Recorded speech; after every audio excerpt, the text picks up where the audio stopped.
on the level of accepting everyone for who they are and what they want to do and create for Ventura, we've created this really basic community public forum where community members were welcomed over the last 4 weeks, mostly on social media, through Nextdoor, and organic platforms, to where you can ask questions that you knew were originally created from you. That's where this idea came from for a public forum, is to really allow the candidates who have put themselves out there to then have that direct reflection back from you as well. In my experience over the last maybe 4 to 6 years in the city of Ventura, I found the political process to be maybe sometimes a little bit non-community friendly. Let's just say that. So today it was created for the community to drive the narrative of the conversation. That's going to be starting off with a quick introduction from our lovely candidates, which we'll introduce hopefully right now. Thank you so much. First, let's give a round of applause for Liz Campos. Liz, thank you so much for coming tonight. How are you feeling? Oh, I'm great, Is that on? There you go. I'm always feeling great. I choose to be happy. I'm really glad to see you all here and thank you for coming. And anyone who's on Zoom, we love seeing you. Liz, we'll give you plenty of time to speak. Look at her, she's so energetic. We love you, Liz. And then Margo, how are you doing tonight? Good to see you. Yeah, perfect, thank you. I don't know what mic to take. I'm doing great as well. Happy to be here. Thank you so much for your service too, being part of the process of running. Thank you. And Helen, how are you doing tonight? I'm doing great, and I'm delighted to be here, and thank you so much for putting this together. You're welcome. Thank you so much.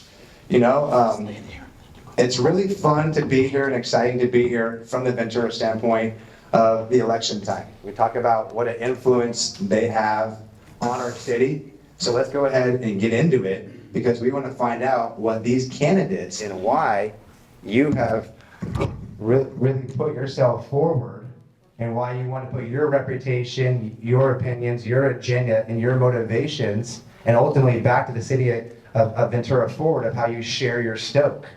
Okay, how you give that vibe and that passion, why you want to serve the people of Ventura. That's what we're here tonight to learn more about you. The format's going to work. We're going to open with little introductions. We're going to get into questions by the audience. We're going to have 1 minute for each candidate to answer those questions, just to make sure we get through all the questions. We didn't know how many people were going to be here tonight, so we dedicated 1 minute for that over this next 90-minute period to have the questions answered in their entirety. If somebody mentions somebody else's name in that fashion during that question, we will give a chance for a once rebuttal. We have a great moderator here in Tom Spence, who's going to kind of moderate that process. We're going to introduce him right now. So there'll be a quick, I don't see any problems going forward. This is going to be a one love approach. I know you're 3 great people. We're going to keep this peaceful and fun to learn about knowledge and people. But if you do want to ask a question to the other candidate, I think that it could be fair to give them a chance to respond as well. And we'll cut that off to just a 1 minute response as well. So we'll go through those questions. We'll give you a chance to close as well. If some questions didn't get answered, we'll have everyone a chance maybe after the candidates want to stay after and chat with the residents and constituents. If there was 100 people out the door, I think that you would serve them as well. So it doesn't seem to be a problem tonight, but James, go ahead. You guys speak a little louder for the folks on Zoom, just the candidates, but you're good. Sure, thank you, James. Okay, how many people do we have on Zoom over there? We got 4. 4 Yeah. people on Zoom. Numbers don't matter, it's the vibe and the stoke we're sharing today. With no further ado, we're gonna get into this West Side Community Council, and no longer that, I'm gonna introduce a friend of mine. He's the morning show host for 1590 KVTA. He's a friend, he's a mentor, and I call him the man around town. His name is Tom Spence, and he's here to take away the show today. Tom, thank you. Thank you very much, Spencer. Nice to see everybody. You're one of our flying audience members. So far, I had the greatest quote of the evening. They said, if somebody's here, they really care. So we do appreciate you folks for being here. One of the great advantages with the way we can distribute information, though, this is going to be sent out to many, many more people. We have a great Zoom audience and the wonderful people that are here this evening. But this will be sent out through many platforms, and people will hear these discussions and these questions and answers. We have questions from the audience, some anonymous, some the people are actually going to read those, but I'd just like to start off, and we're going to go Liz to Margo to Helen. Liz, 2 minutes, tell us why you're running, a little bit about yourself, very, very specifically, how long you've been in town, in the city, and what your goals are, just as a platform for your drive to be on the city council. So Liz, let's start with you, 2 minutes, please. So I'm Liz Campos. You've seen my signs on the avenue, but more than that, you've seen me all over the avenue if you've paid attention. I came to Ventura just over 20 years ago and have been up and down the avenue living in this neighborhood the whole time. I've been heavily engaged with City Council for about the last 5.5 years. I've spent most of my life doing work for climate activities, trying to impress upon people the importance of paying attention to climate. But here in Ventura right now, our bigger issue, I believe, is housing. We have a homelessness crisis, but we also have an issue where housing isn't enough and isn't affordable enough, and so we're creating more unsheltered people. So I've seen a lot of division on council and not supportive of programs that will help solve some of that, and that's why I decided to step up and hopefully work for all of you and all of Ventura in the City Council. Thank you very much, Liz. Marco, tell us a little bit about yourself and a quick look at your goals. Sure. First, I want to thank Enter to Bluetooth. Everybody get that? That's going to be the toughest question of the night, by the way, in the toughest direction. Right, how to Enter connect. to Bluetooth. Yep. All right, Marco, please. First, I want to thank Ventura Forward for having this forum. My name is Marco Cuevas, and I'm honored to have the opportunity to serve the city that I love and that I've lived in for 24 years.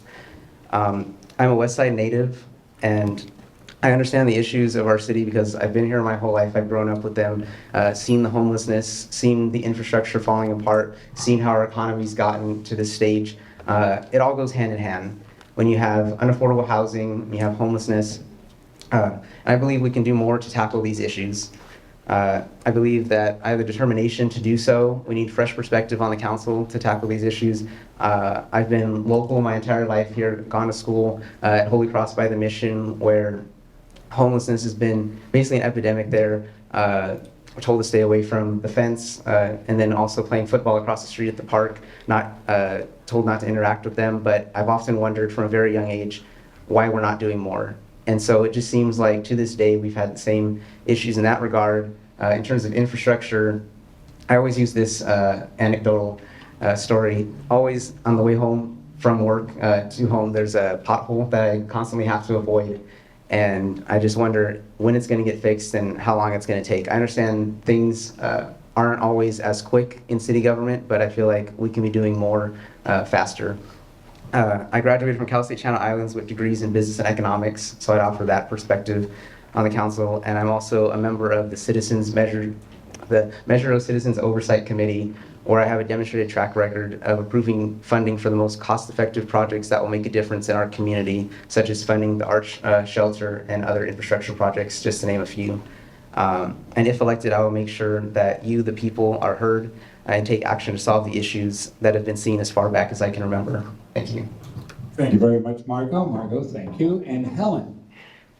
So my name is Helen Maloyan. I have been in this neighborhood for about 5 years. I have an environmental science and resource management degree from CSU Channel Islands. I also hold a master's in public policy and administration from Cal Lutheran University. I'm here to serve my community. Regardless if I earn your vote or your support or not, I'm going to be here well past the election day. And I pledge my experience, my expertise, and all the wisdom that I've gained through my work, my life for this community to help solve some of our shared problems and achieve some of our goals. So I'm prioritizing public safety for my #1 item, whether it's safely crossing the street or in times of a natural disaster. I think that is the foundation of living in a safe and welcoming community, is to feel safe as you navigate around. I'm also focusing on fair and affordable housing solutions that don't rely on a 6-story building, backyard solutions that we can all work together to make our housing goals come true. And my last is economic development. And this would be primarily focusing on opportunities for residents to pursue their passions in our community. And we can all work together to make our city very successful and an even more beautiful place to live. Thank you. Thank you very much, Helen. Now we're going to ask some questions that are from the audience here. And Both of these questions are on the topic of homelessness. They both have pretty much the same question, but I want to give, there's just a slight variation here. So Marco, on this we're going to start off with you. Give us a minute or so on how you would target homelessness on the west side specifically. Sure. So there's no one blanket solution that we can do to solve this issue. And for me, when last time I ran, I said we need to reduce homelessness. Well, that's a little generic. So I got a little more specific. We need to reduce unsheltered homelessness. Our homeless here on the streets, people don't feel safe walking these streets, walking to the park, going to our local Vons. So we have to find ways to get them off the streets and into shelter if they so choose and want to. So having transitional housing for those that want it and provide them shelter. We also need to fund mental programs for people with mental illness and drug abuse. And basically, we need to tackle each of these areas and not just one. And it feels like right now we're not doing anything. We're just doing a lot of talk, and I feel like I want to take action in each of these areas, just to name a few. So that would basically be in sum. Hopefully I can do that. Thank you very much, Marco. Helen, same question. How would you target homelessness on the west side? So this is an issue, it's a regional issue. It does also need a regional kind of approach and collaboration with county-wide entities. I believe that limitations regarding resources are a big factor. So having those wraparound services at every touch point with each homeless or unsheltered individual is very important. So we can make sure those interactions are meaningful and they can get prompt support as soon as they're okay with it. Another thing to take note of is from my understanding, we don't actually have any drug rehab beds in the city. So if someone did choose to start their journey to sobriety, we would have to take them outside of the county to Tarzana for treatment. So we're not ready to help these individuals when they choose to pick the path of sobriety. And also, we also have a very unique situation in that there's a county jail and a hospital that discharges individuals into our community who may end up becoming unsheltered. We need to provide them with a guaranteed way back home so that they can return to their originating city and seek supportive services there. Otherwise, it's just going to become a growing population of homeless individuals, and I don't think Ventura needs to be burdened with that. Liz Campos, how would you target homelessness on the west side? The west side in particular is a draw for homeless people because those of us who live on the west side tend to be more tolerant, or we have a reputation for being more tolerant. I've recently learned that 11 businesses have been robbed or had snatch and grabs go on over the past 12 days. And so it is a growing problem. Most of the people who are doing these robberies are not people the police are familiar with. They're not attacking residents, they're attacking businesses, and that will affect us all. I don't really believe that there are a lot of people who don't want to come inside. I think it's the system they don't trust. I think we need to increase our housing stock, not just call it affordable housing. Affordable housing is not affordable for a third of the population. We need to take care of our working class people because when they fall into homelessness, it increases what we see without any solution in sight. So for me, I think we need to start working very closely with our nonprofits to build more housing. Maybe the city properties can be leased to nonprofits for $1 a year, $1 for 10 years, $20 for a year, and then let the housing be built without the extra cost of land, which really increases the cost of housing. And then we'll be able to open up and house the people who are from the west side or from Ventura, who live in the streets here or live in cars or boats or behind businesses, many of whom are working people. And too many have children that go to our schools. Thank you very much, Liz. Another question that came up, and I got this through a text. It's not only education, but it's street smarts, if you will, and also your time in business and what you've done with your life and your career so far, and how that would apply to the position on the city council. So if we may start with Helen, it's sort of a big, broad question here, but let's look at your education, traditional education, along with knowledge of the streets and the area, and on top of that, what you do in business and in your life and how that would apply to the council. Helen first, please.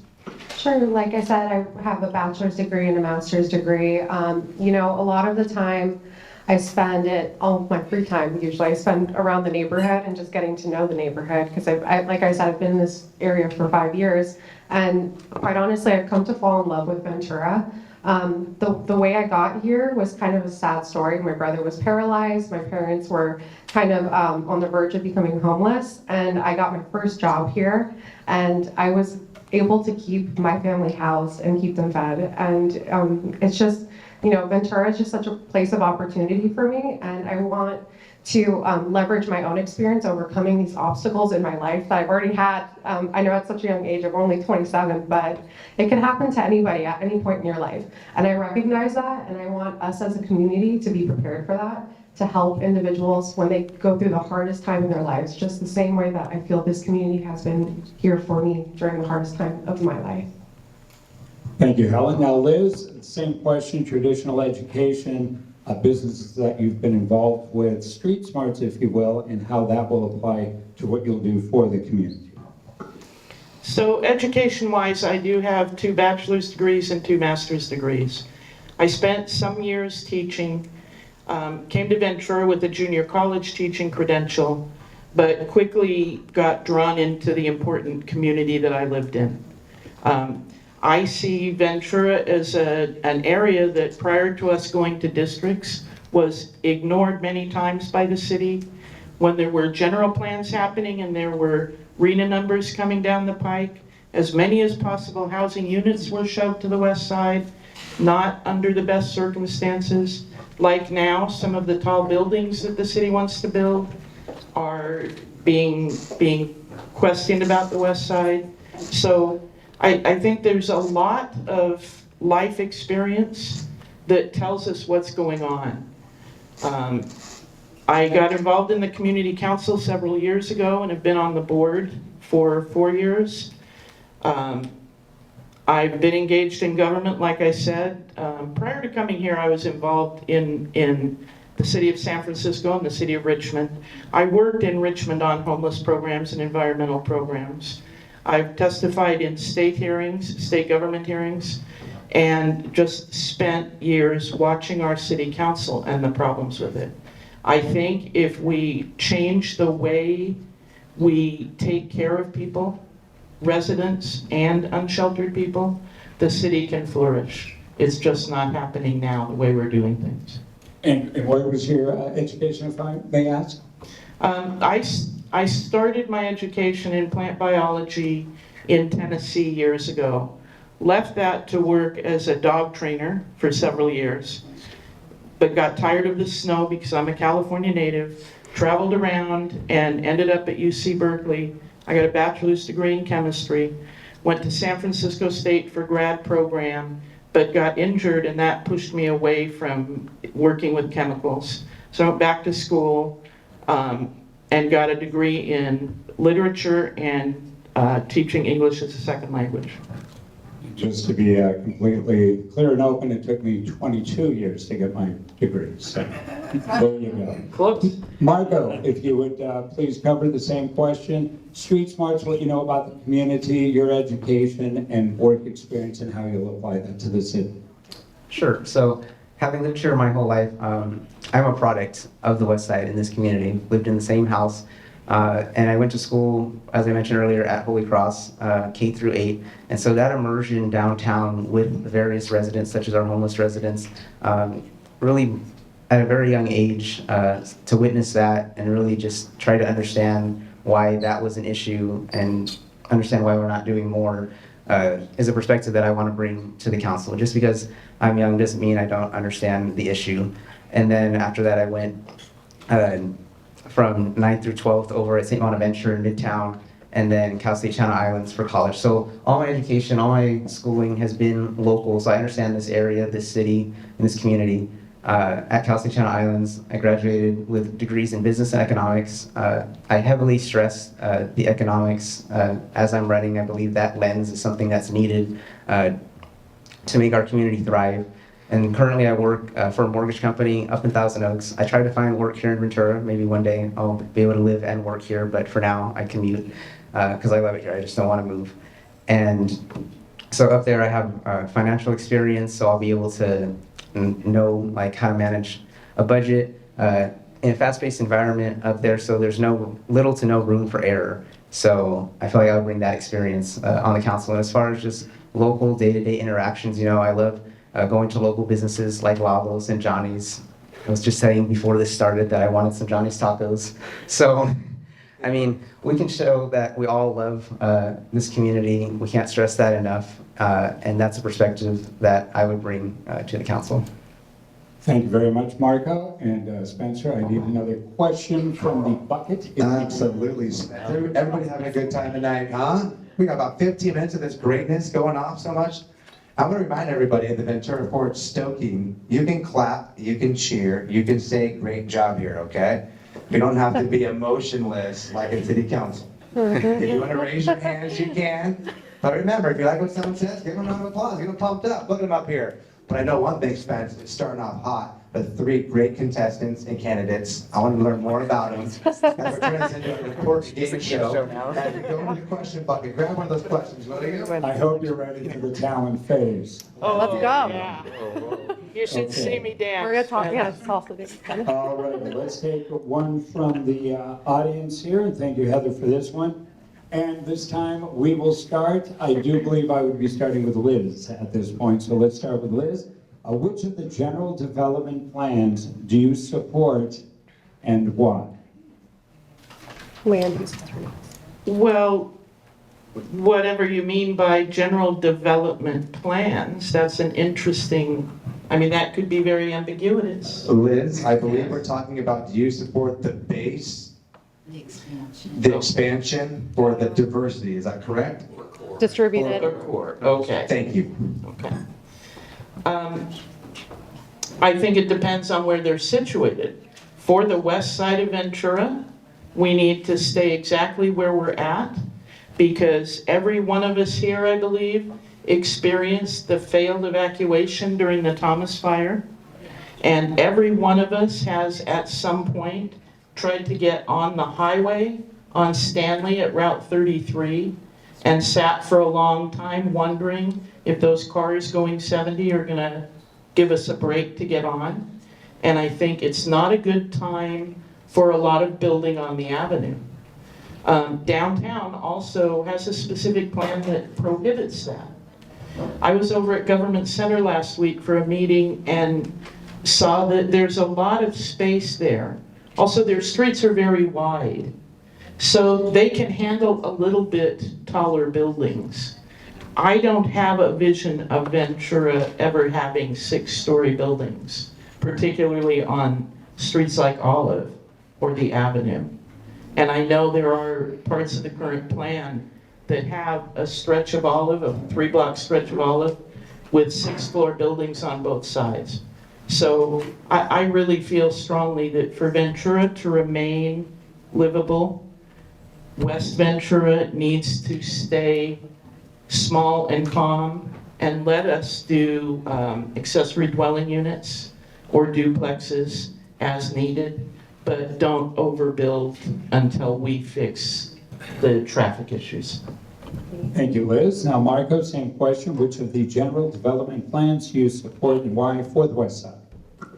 Yeah, I don't know if there's one specific one that's really the answer because I've been talking to a lot of residents and it could be a mix of various ones. And we don't want to be stringent and just stick to one when there could be various parts of it. You can cut it up even more than it already is between the west side and downtown. You can cut west side up into a bunch, but regardless, I support whatever our infrastructure can handle. And while I think eventually supply and demand is going to lead us into more growth, I understand in speaking with residents that 6 stories is a shock right now. And it's something that we can't envision right now, Liz can't envision right now, but down the way as you start to gradually get there, past our lifetimes maybe, we might get there. But for now, residents understand the need for housing, more so affordable housing. They don't understand the high cost housing like Cora that's being built because it doesn't serve anyone in our community that wants to have affordable housing.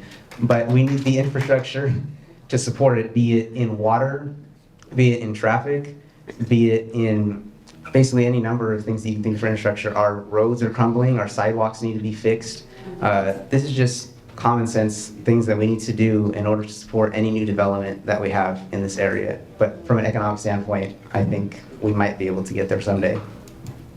Thank you, Marco. Helen, same question. Which of the general development plans do you support and why? Well, I'm happy to say they're all drafts, so they will change because none of them I like completely. I have to say I'm a land use planner, so this is kind of my bread and butter. There's components that I'm like, this is good, but the overall map, even on a cartography standpoint, the color scale that was used, not good for interpreting what's what on the map. However, I am beholden to the West Side Vision. Shout out to Lori as she was revive chair when that was put together. I think if we stick to the 3 to 4 stories as identified in the vision, preserving our job sector in the industrial areas, making sure that those industries are non-polluting and fit well with our community is good. I think there's going to be a brand new map that will be better. I'm cautiously optimistic that there will be a brand new map that will be better that I will support. But at this point in time, none of the land use alternatives I could really stand behind.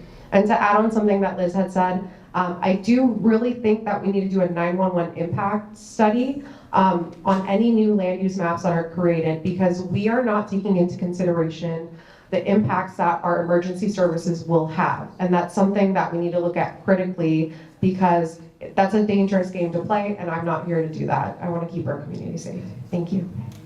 Thank you, Helen. And the question now would be, what is affordable? Even half-price way houses are going, it's not really affordable.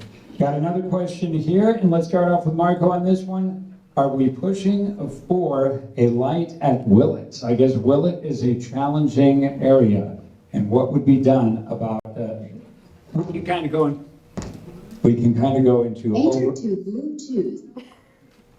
Guess we didn't Same do it question. I earlier. love that lady as much as I like the one at the airport.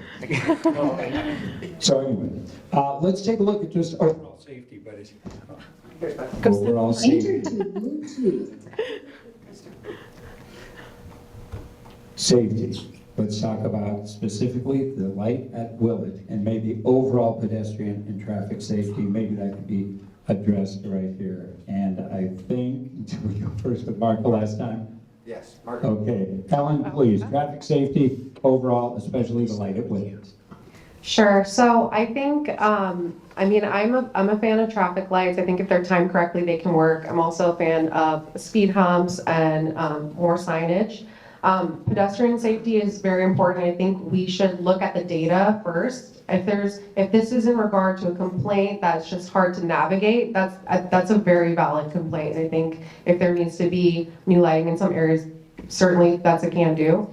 However, I think if it's truly about safety, we need to look at areas that are really problem areas, maybe areas where pedestrians are being struck, there's traffic collision incidents like that, and target those areas first, assuming that we do have limited resources.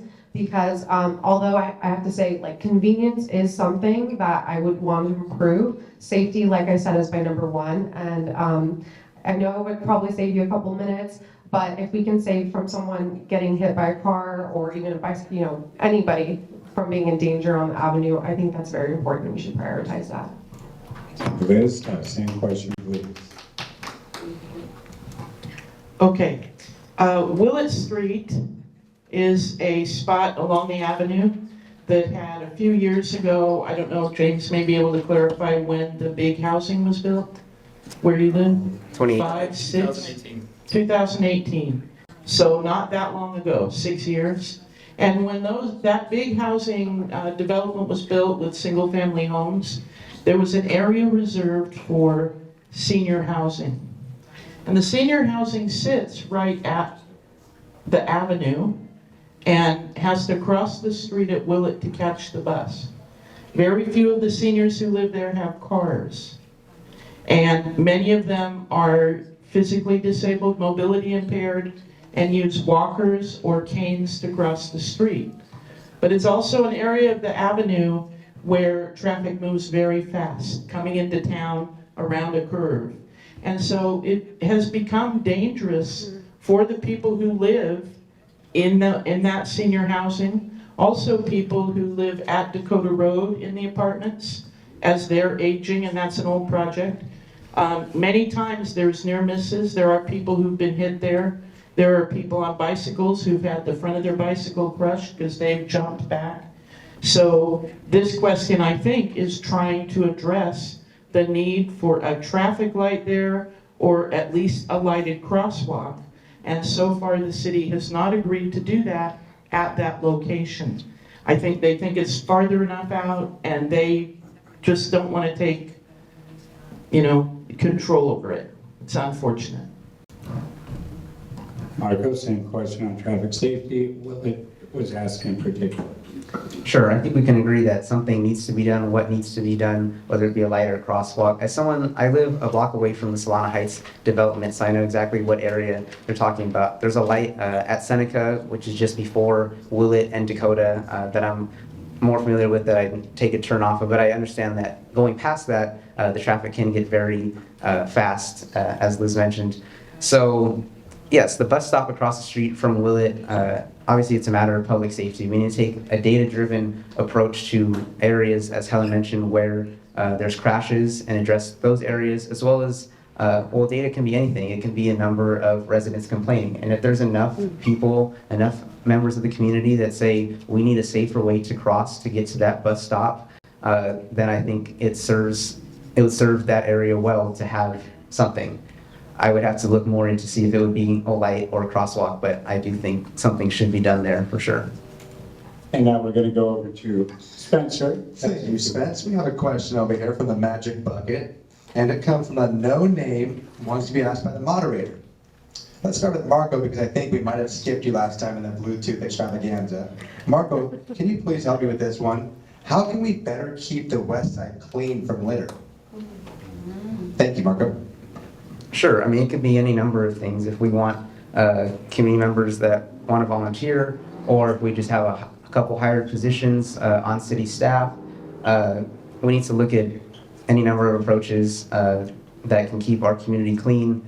So, I mean, I'm trying to figure out how much more to expand upon that question. I mean, sure, it's something that needs to be done. We have trash cans, not everyone uses it, but I think regular, maybe not rely on volunteer, maybe we just have some city staff that goes around as they're cleaning out the trash bins, they look around for any litter and go pick it up. It seems something that would be fairly common sense, I would think.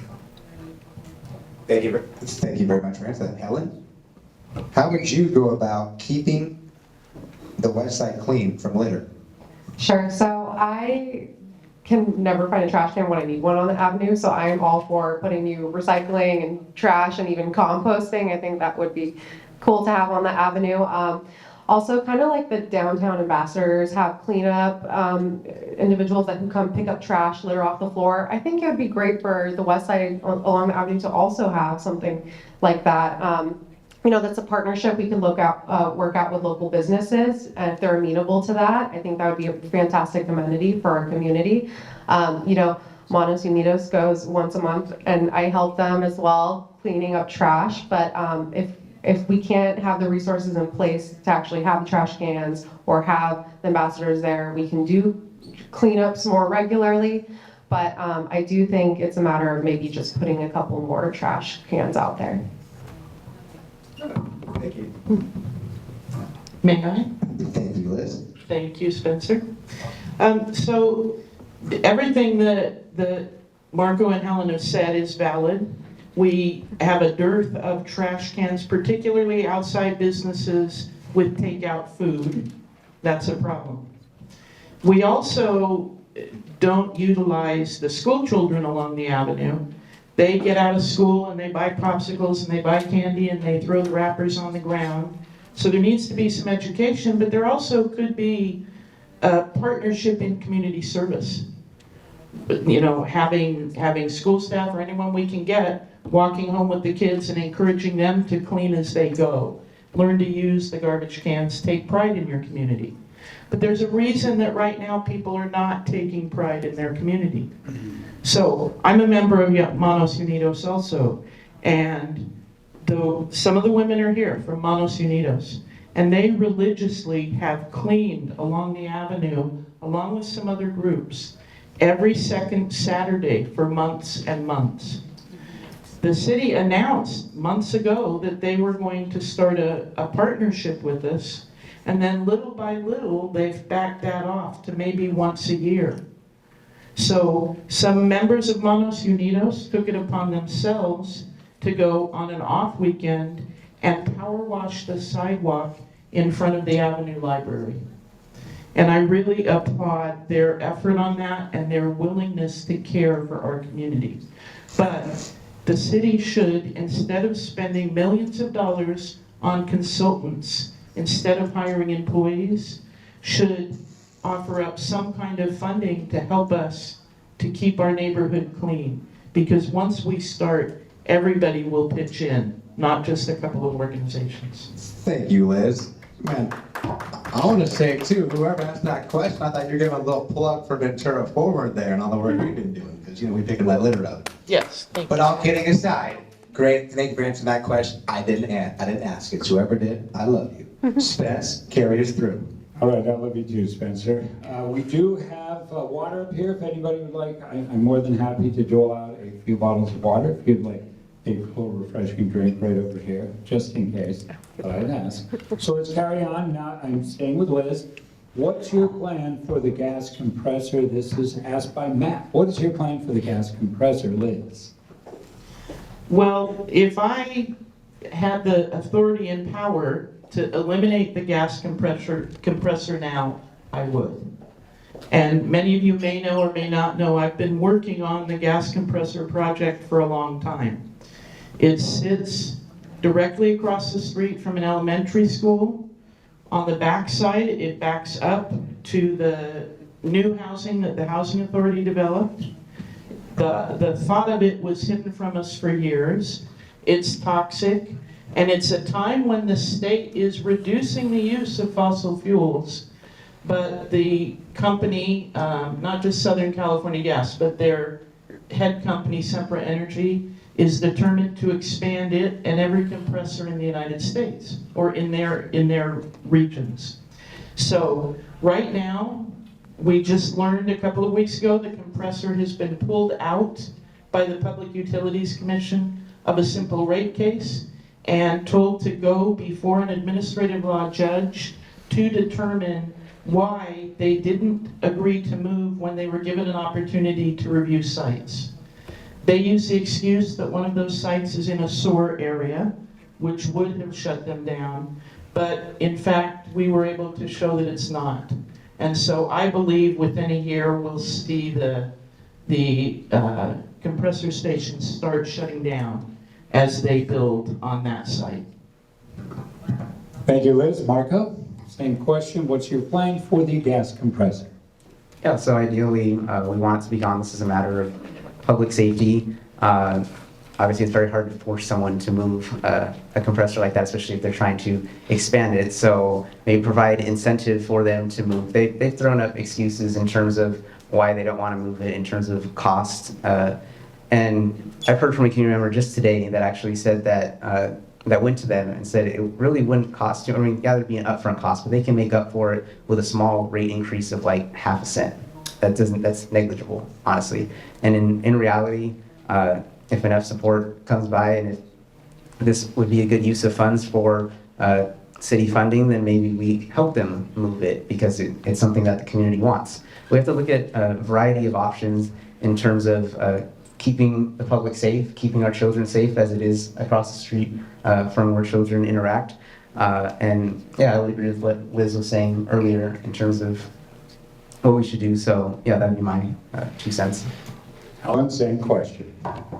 Sure. So, okay, this is my 100% honest answer for everybody. So it's difficult because the compressor site is under the public utilities jurisdiction, which means that essentially it's exempt from local agents like the city. So there's nothing directly city council members can do. However, my strategy would be that First, we request a public health risk assessment because that's actually a study that goes into environmental impact reports. And that will tell us within just a couple months exactly the danger that the compressor site poses to our community.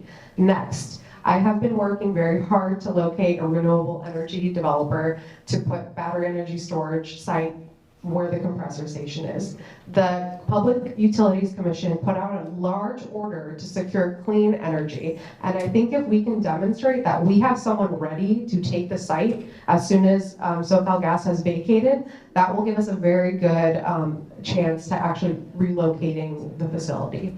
So like I said, it's kind of a multi-phase approach, but I think we can demonstrate with the limited authority that the city has that this is, it's a clear land use conflict, it should be relocated, and we have something better coming that will actually provide grid reliability for our community. So if there is another Thomas Fire, God forbid, or some other natural disaster that wipes out our power, we have a local source from that battery energy site to give us power back so we can keep the lights on and receive emergency notifications. So that would be my strategy. Thank you very much, Helen. Marco, back to you. Let's talk about rent control. What is your plan about rent control on the avenue, and would you support that plan? Well, plain and simple, I would not support rent control. As an economics background, I can tell you that rent control does not work. We've seen it in other cities like Santa Monica. It's not bringing down prices. So unfortunately, as much as it sounds like a good idea, honestly, only a lucky few people would be able to have it, and it's not solving the affordability crisis. We need to look at other ways to incentivize affordable housing, and I don't believe rent control is it. If the data is there to support it, I will back it, but as far as I'm concerned, there is no data to support rent control. Helen, same question. What is your plan about rent control on the avenue? Would you support it? So I kind of agree with Marco that there is not enough data to support it. However, I think that the consequences that a lot of the studies look at, which is kind of raising the existing rent for prospective renters, could be mitigated. So I do think that if a very well-crafted policy came forward for rent stabilization, that I would support it. And ultimately, if the community members are okay with that subsequent consequence of having rent stabilization, then I'm okay with it as well.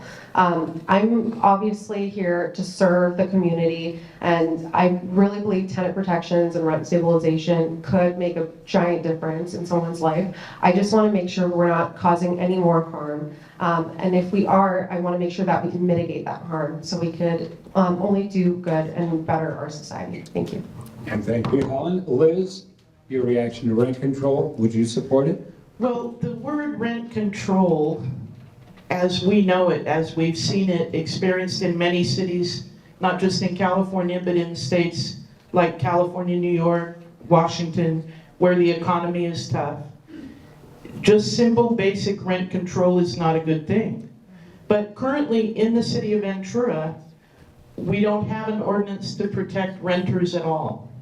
We need to craft an ordinance that protects both landlords and renters, puts a cap on the total rent increases far below what is currently there, includes requirements of inclusionary housing.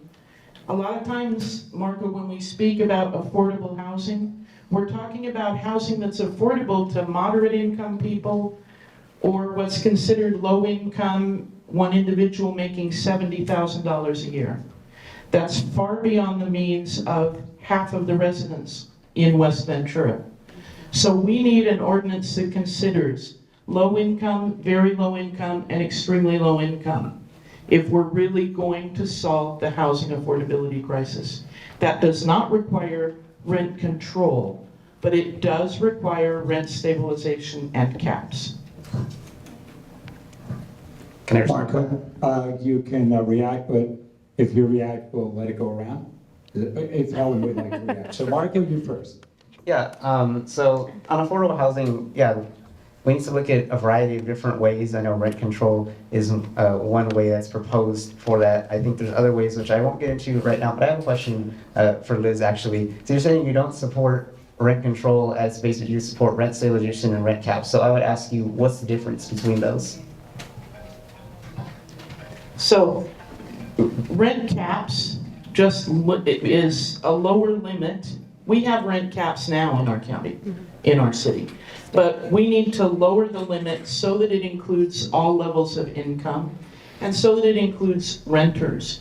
Right now, our housing ordinances for income are for people who purchase homes, not for renters. We don't have to say you can't raise the rent until somebody moves. We don't need to limit income of landlords so much that they can't afford to make repairs when a tenant has a repair. And that's a lot of what happens in the typical rent control cities. But we do need to take care of our own, and we're not doing it. Helen, would you like to add to that? I just have an advocacy point that I'd like to, aside from my campaign, the inclusionary housing ordinance is supposed to be coming back, I believe, to Planning Commission at some point in time. It's long overdue. It currently only looks at moderate and above moderate income. So for reference, that's 80K is the threshold. So Venturans that are not making 80K, you're kind of left out of the inclusionary housing ordinance. There was some advocacy to include deeper levels of affordability, like very low and low, but we have not seen it come back yet. So I would just please urge everyone to attend that hearing when it does come up, because that is a very, very important policy and we need the full community behind this one. Thank you. And Helen, we will stay with you. Here we have a question that's out of city, out of county. What is your reaction to the events concerning the LA City Council from today and maybe the last couple of days? Oh, you know what? If someone could give me a summary, I would love to react, but I have. I will, you know what? Since this gentleman's here, do you want to elaborate on this question, sir? All right, and that question, I'm pulling this question. Non-Ventura question, out. Go to the next question, Spence. Bill, another question, please. And I don't even know what happened at the city council, so that's why we're not asking the question. I think a couple of people resigned, but I'm not on top of it. We're getting head shakes. All right, let's go to another anonymous person here, and we will go to Liz. Thank you very much. And it is, what is your opinion about other cities that drop their homeless off in Ventura due to their city not offering services? And they put an example here, claiming that Moore Park has been accused and has done this. Liz, can we start off with that? The drop-off that allegedly is happening here in the city of Ventura. What do you think about it? And more important, what would you do about it? Well, it shouldn't be happening. I haven't seen it happen. I know I talked to a lot of the unsheltered people that I run into on the street. And all too many of them, like Marco, were born here in Ventura. But they may have moved on further in their life. I think who's getting dropped off here are people who are released from the jails, as Helen mentioned before. And they maybe they were arrested in Moore Park. And so that's why they're coming here. It shouldn't happen that way, but we live in a country where people can go and choose to live where they want to, whether they have high incomes or low incomes or houses or not. So I think rather than pointing the fingers at other cities, we need to step up and fix our housing crisis and fix our affordability problems and make sure that the homeless people who are here, who live here, who we've seen living here for a long time, get services right away. The others will have to find out who they are before we can deal with them. Marco, same question. At the end of the day, we have to be compassionate to our homeless residents, however they got here. Yes, there's a broken system of them coming from wherever to the jail and then getting released out onto our streets. So we need to fix that system for one. But to the point of other cities, if they are shipping them over here, which we have heard before, and let's use Moore Park in particular, if a homeless resident discloses that Moore Park just gave them a bus pass and sent them over here because Ventura has the resources that they need, well, I go to Moore Park and be like, that's not right. You need to, we can work together with other cities. I'm all for collaboration, but to play this dirty game of just shipping homeless to another city to get them off their own streets is not the answer for other cities and for ours. I'm not trying to ship homeless out, but it's a matter of accountability within cities and within jurisdictions. and just at the end of the day, showing compassion and showing care and providing the resources for our homeless residents, however that might be and wherever that may be. Helen, same question, please, Helen? Sure. So I've only heard this through narratives. I haven't seen any actual data on it. I'd be interested to see if there is any information tracking this. But I do think it's very unethical to just shift the burden onto another city. I do think the cities that are doing that need to take a hard look at themselves and think about what the problem is and why they feel the need to do that. But I think, as Venturans, we can only offer compassionate care and support where we can. Unfortunately, like we have all said, we do have a city jail and county hospitals that discharge individuals here, but we have to do the best with our circumstances, and until we can track down which city is responsible for doing that or figure out a way to make it stop, I think a county-wide approach would be best, because like I said, this is a regional issue. And we need to make sure that we're coordinating with the county and the other cities to make sure that if anyone in Ventura County is doing that they stop it immediately, and we have a strategic plan and steps to follow if they do come to a point where they feel like they have to actually give someone a train ticket and ask them to leave. I just would like to make one comment, because we've badmouthed Moore Park. And a few weeks ago, one of our firefighters died, and it was very traumatic and tragic for our fire department. So in order for every firefighter in Ventura to be able to attend the memorial, the city of Moore Park sent almost their entire fire department here to protect us. So I have to say there's a lot of good in Moore Park. Thank you, Liz, for bringing that little community information there, as we do love Moore Park. We love all of our cities in the county. Don't we, Spence? I lived in Moore Park for a year. And I was shipped here, by the way. This next question, according to it, goes into the order of Marco. And Marco, with the passage of AB 2097, parking, and what are your thoughts on the transit circulation? And if you don't know about AB 2097, maybe we can ask the question. I can read you the thing, but do you know about AB 2097? That's the one that just eliminated parking for nearby.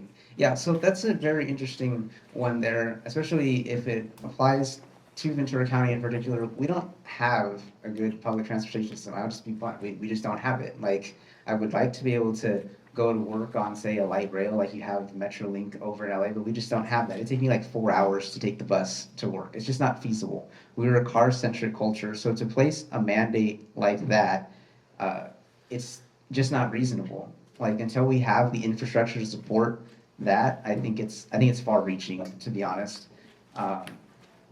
And yeah, I think at the end of the day, that's basically where I would stand on it. I would like to be able to get to that point. I don't think forcing anyone to not develop or not have to develop parking is the answer, but we're just not there yet. Thank you so much, Marco. Helen, please.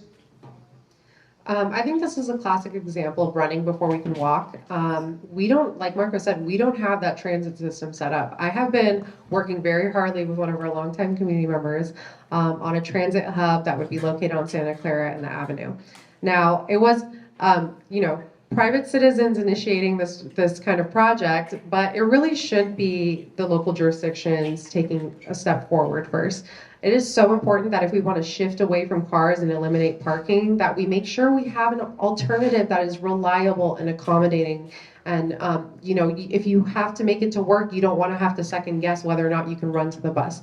So I think having a fixed, not a fixed rail trolley, because that's very, very expensive, maybe in the future, but having a looping trolley system would be great. Using some of those like Lime bikes or kind of transportation, active transportation options are good. You can actually black out areas that you don't want that equipment to enter, but I think we need more creative solutions to help people to leave their car behind and utilize public and active transportation. I appreciate you sharing that, Helen. Thank you so much. Liz, what with the passage of AB 2097 with parking, what are your thoughts on the transit circulation? Well, there's a couple of big issues tied up in this smaller question. One is we are at a point, and the governor has also signed some other legislation, we're at a point where in about 12 years, we're going to stop using fossil fuels. And so the vehicles we're in will have to be electric vehicles. That's part of why Helen's plan for the battery storage facility here in our city is very important. The transit hub will be important. But we have not invested in transportation in the city of Ventura. In Oxnard, the buses go up and down city streets. They have 8 or 12 bus lines. We have 3. And they're not really efficient. Starting in Ojai and taking an hour to get to the Ventura Transit Center, which we can drive to in 12 minutes, is a problem. So the city itself needs to really stay on top of and invest in what we want to do with public transportation. If we do that, then there should be less need for parking. But I also think that we can't just say, oh, you can't park anymore because we're building a building next to you that's having no parking and everybody's going to be parking across your driveway. So. Thank you so much, Liz. You know what? With that little moment and all these great questions, let's go to a little ad lib here by Spencer. I'm going to start with you, Liz. What's your favorite place to eat on the avenue, and what is your exact favorite food item that you order at that location? If you give me more than one answer, I will be upset. Go ahead, please. My favorite place to eat on the avenue is Indian Rasoi restaurant. That's because they make tacos out of Indian food. You can go in and order a lamb masala taco on naan bread, but it's got the spice and the kick. I'm vegan, and they also have vegan choices. And a lot of the places on the avenue do not. I can name the few that do, but Indian Rasoi is great. Thank you, Liz. Marco, what sounds good for you? Other than maybe, okay, good. Marco, please. As I said earlier, Johnny's and the tacos, obviously. If people talk about Tito's tacos, we have Johnny's tacos. Thank you. That's it. Yeah. And that's the basic beef taco, Marco? Yeah, the crispy beef taco with a side of chips and guacamole. Although their guacamole was better before, but I won't get into that right now. Thank you, Marco. Helen. It'd have to be Cuernavaca and al pastor tacos with the pineapple on top. Chef's kiss, delicious. Okay. Thank you for asking those questions. They learned a little more personality. Spence, can you ask the next question from the audience, please? Our next question comes from James. How do you plan to partner with the school district over issues facing our community? And this question goes to Helen. So I think this is kind of an opportunity to talk about housing with the school district. I think it's so important for the staff and also obviously the people attending the school and the families, but we need to have a very real conversation about workforce housing and kind of making an attractive setting for more families to come move in, because housing is just one of those issues that have so many far-reaching impacts. And I think the more partners we can get to solve the housing affordability crisis, the better. And leveraging any surplus properties. You know, I've been talking about redeveloping the old Avenue Trade School as a vocational trade school, because I think it would be a great service to our residents and provide fantastic opportunities. But it's situations like that that require collaboration with the school district. And I really think that in every aspect, whether it's safety, housing, economic development, you know, they're a good partner to have, and we should be collaborating with them a lot more. Liz, same question. How do you plan to partner with school districts over issues that are facing the community? Okay, there's so many issues with the schools that overlap with the community. I mean, the schools are here educating our children. We're at a moment with this school district where they just right now hired a new superintendent. And I was at a meeting with the superintendent and some of the parents just last week. And he's a very good listener. He really wants to do what's best for the community. He listened to all the parents speak, and he fed back to us what he understood and let people clarify. But because we have a huge population of non-native English speakers among parents, I think that the city and the school districts together could do some more collaboration and outreach to the Spanish-speaking community. I also think it's time, after, I guess now 29 years, for the West Side to have a pool. And we can only do that collaborating with the school district. And there's an MOU established 26 years ago for that purpose. We live in a community where half of the children do not know how to swim. We live half a mile from the Pacific Ocean. Some people call it the greatest amusement park in the world.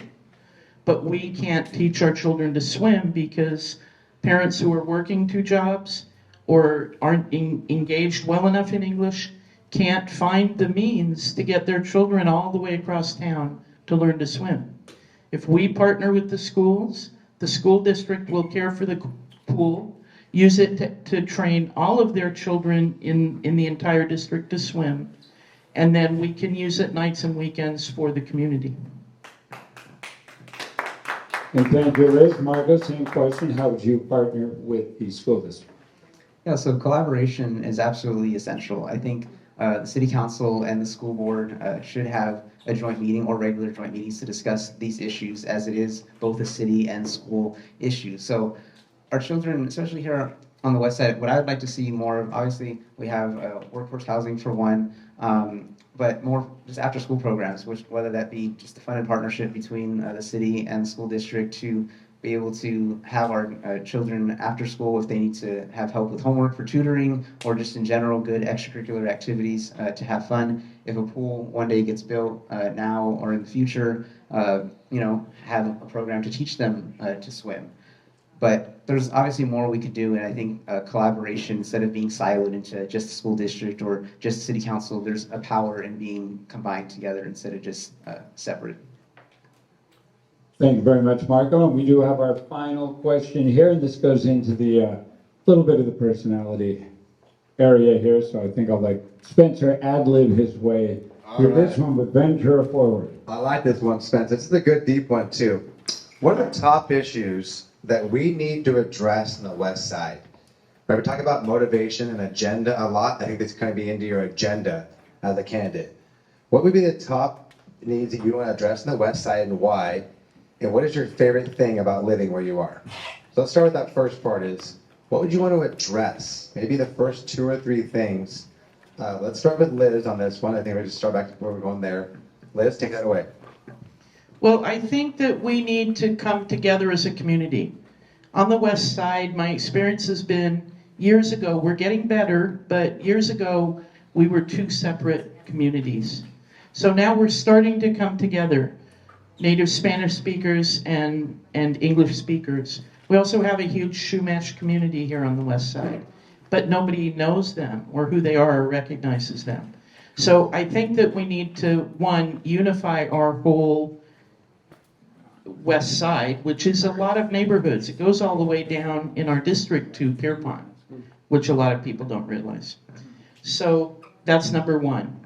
I think we need to, whoever gets elected, we need to have a monthly gathering, not just at the community council, but a gathering place, whether it be at a restaurant or a park or a community center, where we can sit and the council person listen and hear what the community's issues immediately are, so that we're aware. But then I really want to encourage public engagement, even with the school children. We need to come to city council and tell them what our issues are. And we need to do it over and over again until they listen. Because the custom of the city of Ventura historically has been taking care of the problems of the east side, because they hear what they're saying. And for so long, none of us have gone and stood there and spoken. So that's an issue. Finally, we need to elect our mayor in the city of Ventura. It's not just a West Side issue, but 7 council members deciding who is going to be mayor for the next 2 years does not work for me. I've been saying this since Marco was about 5 years old. We need to elect our mayor. Thank you, Liz, for that. Appreciate your comments. Marco, what are the top issues that you would like to address on the west side and why? Yeah, I mean, so there's a lot of different, I mean, Ventura is great, but we do understand there are issues, as we've been mentioning. But the top three that I emphasize when I'm campaigning are one, reducing unsheltered homelessness. We've elaborated on that earlier with the various homelessness questions. And two, our infrastructure. It's an aging infrastructure, we get it. Ventura is very old, but we need to do more to take action on making sure things are up to date, because otherwise the deferred maintenance on those is just going to keep driving up the cost. It's going to get more expensive as it goes down the road. And on the west side especially, we feel like we're neglected in terms of when we get funding to be able to have our roads paved, our sidewalks fixed. I mean, I can't tell you how many times I'm walking through neighborhoods canvassing and about a trip on, you know, a thing where a tree lifted up the sidewalk a bit, better lighting over here. I mean, you can go on with the infrastructure issues that we have. So stressing adequate funding to fix all these various infrastructure issues. And then third, our economy. I want to revitalize our economy. I bring that economic perspective, be it bringing better jobs, better paying jobs here to be able to afford the housing for one thing, just incentivizing businesses to come here in general, and just as someone that wants to stay here, I mean, people my age, like, they feel like they give every reason why they want to leave, and so I want to give them reasons to stay and develop this economy, because we have the talent coming from local colleges like Cal State Channel Islands or Ventura College, and they're just leaving, so I want to keep them here for sure. Appreciate that, Marco. Thank you so much. Helen? So I'll just restate my top priorities for my campaign, and honestly, all of the stuff that I do in the nonprofit world going forward is safety. Safety is my number one priority. Like I said, I want everybody to feel comfortable walking down the avenue at night, not having to trip on things. I know I've fallen on my skateboard going on the sidewalk before and it hurts, but safely crossing the street, making sure there's adequate lighting, all these little things that could just improve our everyday lives. I want to take care of that for my community. And in addition, when there is a natural disaster or some kind of event like that, I want us to be prepared. I don't want us to be stuck in the road like we were during the Thomas Fire. I want us to be able to evacuate safely, and we can protect each other that way by coordinating with the city and just making sure that we have those priorities in place. My second would be housing. So making sure there's fair and affordable housing opportunities that fit best with our community character. There are so many options out there, like arena numbers, there's 5,000 something, right? I'm sure there's 5,000 property owners who'd be willing to develop an ADU for an affordable rate. So we don't have to build such big 6-story buildings in our city. And then lastly, economic development, opening up those doors for our community members to do what they love in their communities and give back. All the revenue that would be generated from businesses being sited in Ventura would feed back into infrastructure projects and other projects that we really, really care about. I think it's very important to look at the west side, our past, but move forward. You know, we were found on oil, but that doesn't have to be the end of our story. The next chapter is we could be the leader in the transition from oil and gas to sustainable technology. We can be the leaders in vocational training and having a highly skilled workforce. That is the future that I envision for Ventura, and I just want to bring it to realization for you. Helen, thank you so much for sharing that with the community as well. You hit right into a subject in your conversation there that brought up a question from one of our community members watching live right now. And that is, what specifically can you tell us about the improvements on the west side that you would like to create as far as the evacuation plan goes? What would you prioritize within the evacuation plan? The Stanley on-ramp for the freeway and that whole situation. Also, Shell would also need to be improved at the same time, or, you know, phase kind of, but I think that in itself is a very confusing traffic situation. Like Liz had said earlier, you're hoping people slow down or there's not a 70-mile-per-hour car coming at you, but that is a very real safety hazard that I think needs to be addressed in our facility, and I think also perpetuated the evacuation issues in our community. Thank you, Liz. Would you mind addressing that real fast? So evacuation is very important. The city studied it for 3.5 years after the Thomas fire, and it has started doing a plan, but somehow that's got pushed aside for other things, maybe the general plan. We actually need a solid evacuation plan for the west side, including possibly using the bike paths that run from Ojai to the west side, which are quite wide and could sustain a one-direction traffic lane if the bikes aren't on it during an evacuation. We need to look at evacuation in both directions. We need to think about evacuating from flood, tidal wave, fire, any kind of thing. I mean, we look at this hill on Kellogg, the little flags the fire department places in a straight line, and they're crooked in 2 months. So there's a lot of slippage or a lot of earth movement. We need to think about all of those things and how many people live here to prepare a plan and then put up signage so people know what to do. If fire, this way. If flood, this way, whatever. Thank you, Liz, so much for sharing. Marco? Yeah, so I think we can all agree that something needs, we need a plan, obviously. And you said specifically, what would I do? Well, within that plan, just first, let me back up. Some anecdotal evidence as someone coming down from the northern part of Ventura Avenue, coming down from Seneca, got caught up in a line on Seneca, and then obviously, you know, taking turns getting on to the avenue. But I will say this, by the time we got on Stanley, actually Stanley itself, or at least the freeway, 33, was empty. Like, wow, we went from just dead stop traffic, parking lot, to just wide open freeway. And I found that fascinating. So what specifically what I do? Someone needs to be there to direct traffic. I think having this idea of everyone trying to navigate themselves is inefficient. And so having someone there to direct traffic probably would have made this a lot faster. Thank you, Marco, so much for that question. Spence, how we doing with the magic bucket? We going over there in a little bit? What do we got in here? Something, something, something? I think the bucket is empty. Oh. All of the questions have been asked, but I would like to ask one question, obviously, to all three.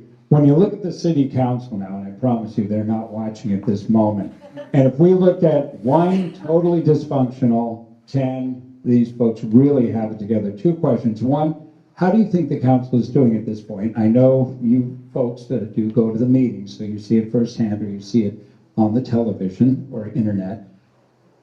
And how would you work with them? Because one of the big problems is whenever you come into a group like this, suddenly you deal with your constituents. They voted for you, they love you, but then you're on the council, kind of brings in a different conversation. So Liz, if we may, how functional do you think the current city council is?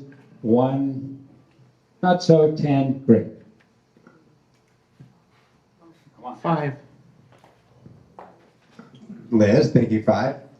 And the rest of the question? And how would you work with them? When you see them and you watch them operate, how do you think you would blend with this group? Okay, well, if I had my choice, these two would both be on council with me.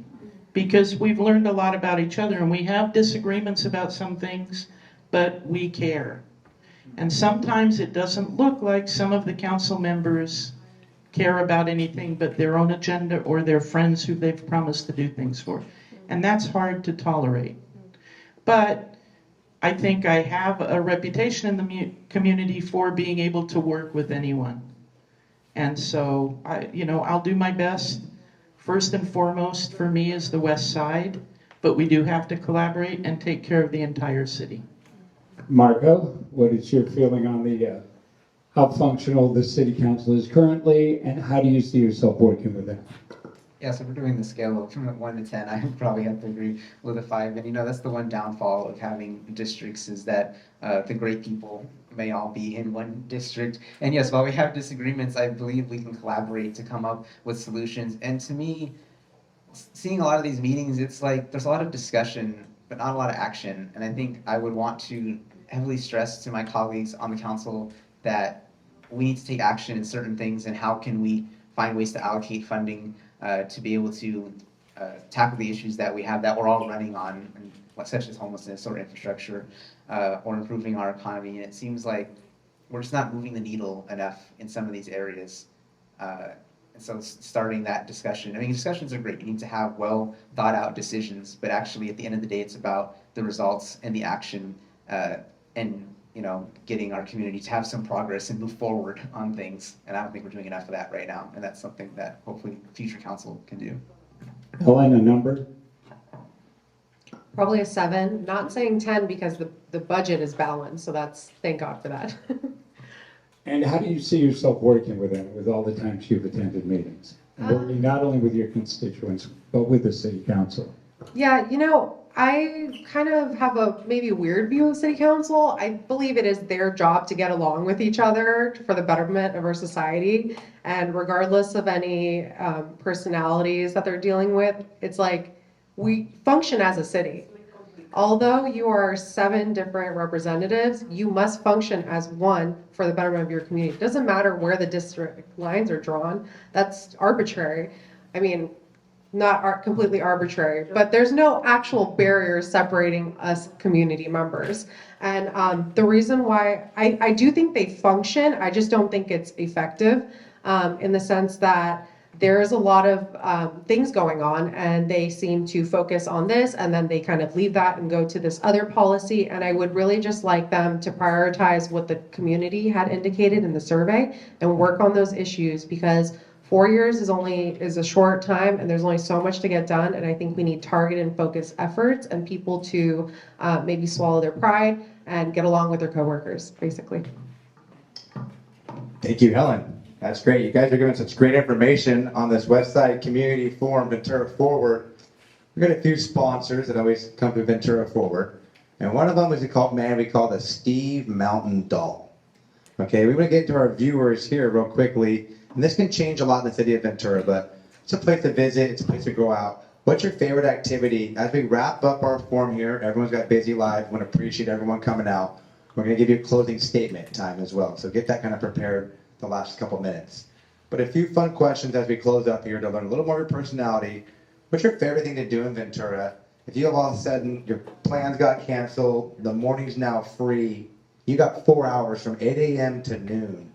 You're by yourself, there's nothing on the schedule. What are you going to go outside and do? Marco? Okay, we're limiting me to the morning. Probably just take a nice walk. I mean, I had an idea in mind, then you limited me to the morning. Go to the night, Marco. Go to the night. Unfortunately, Where are you going at night? Unfortunately, Buena Lanes is closed in the morning right now, but I am an avid bowler, so you would probably catch me over at Buena Lanes in some league or just practice or something like that. So that's probably where I would be. Excellent. What's your high score, Marco? 279. 279. Those are the nuggets we're looking for.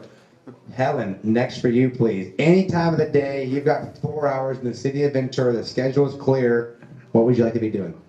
Okay, this isn't as exciting as being an avid bowler, but I just like to walk down to Kellogg Park, get a cup of fruit, sit in the sun, absorb some vitamin D, eat my fruit in peace, and then just walk around the community and, of course, visit all the stores on the avenue.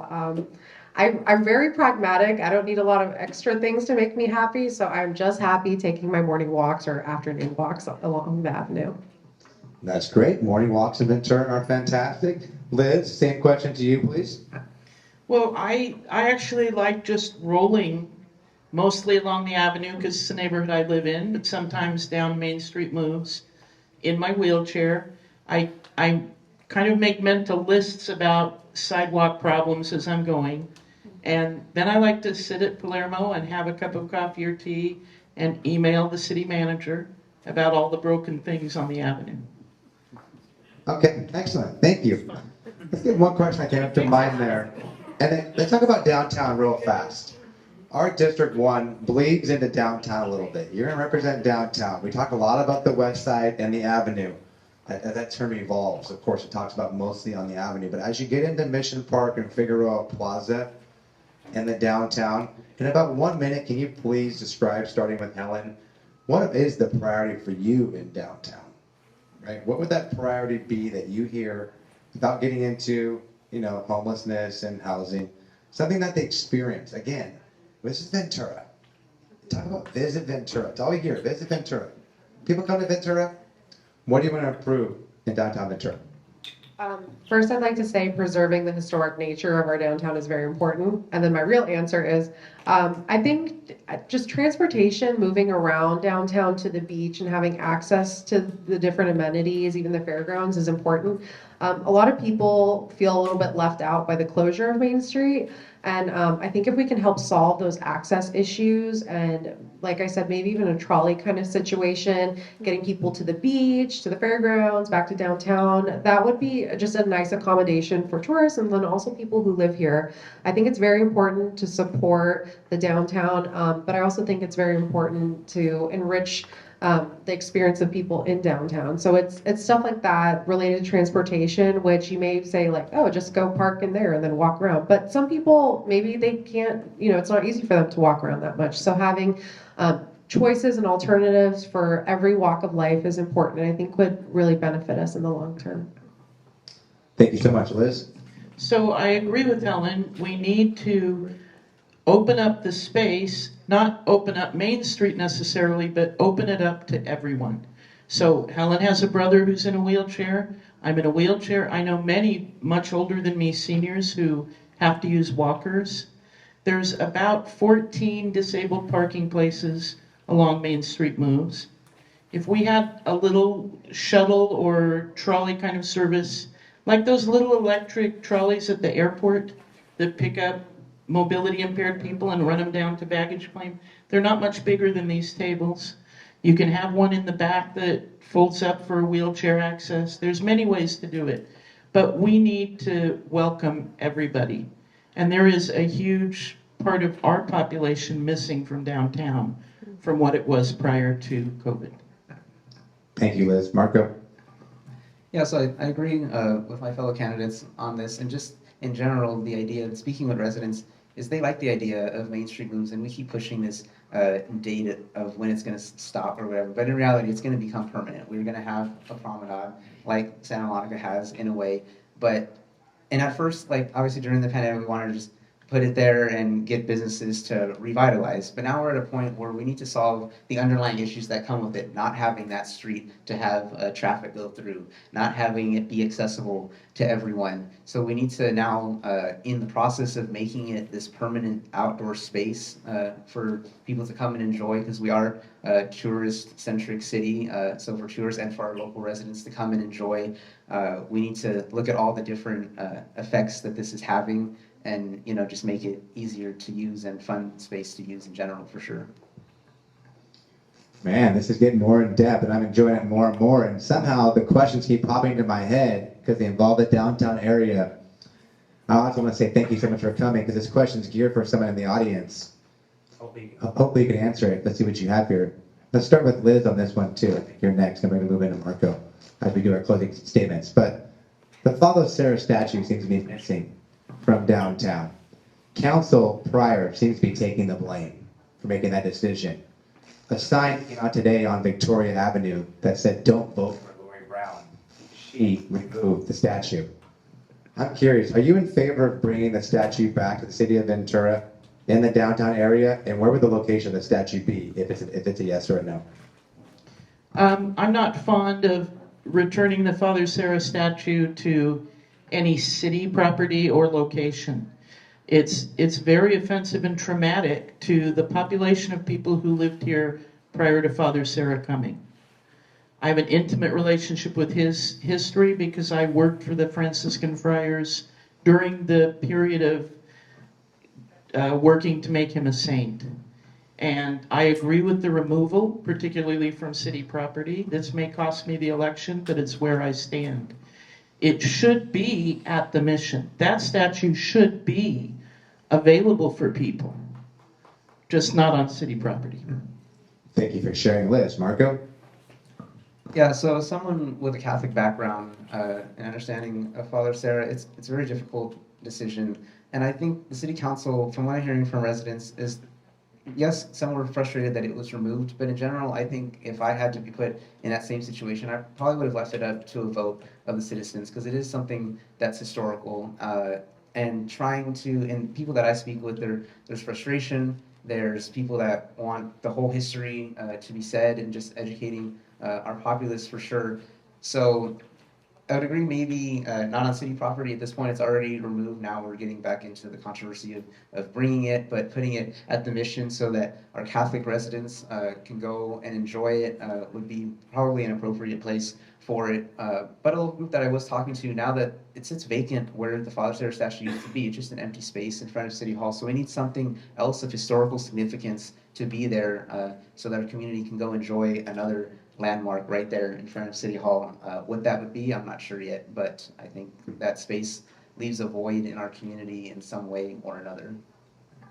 Thank you very much, Marco. There was rumor too that there's a statue of Tom Spence being constructed for that spot. So, Helen, please, the seriousness of that question. Sure. I would like to suggest to Marco's question that he posed, maybe put a peace pillar there. But Liz, looking at you right now, if you're going down, I'm going down with you because I firmly believe in separation of church and state. I don't think it's appropriate to have any religious connotation affiliated with public properties.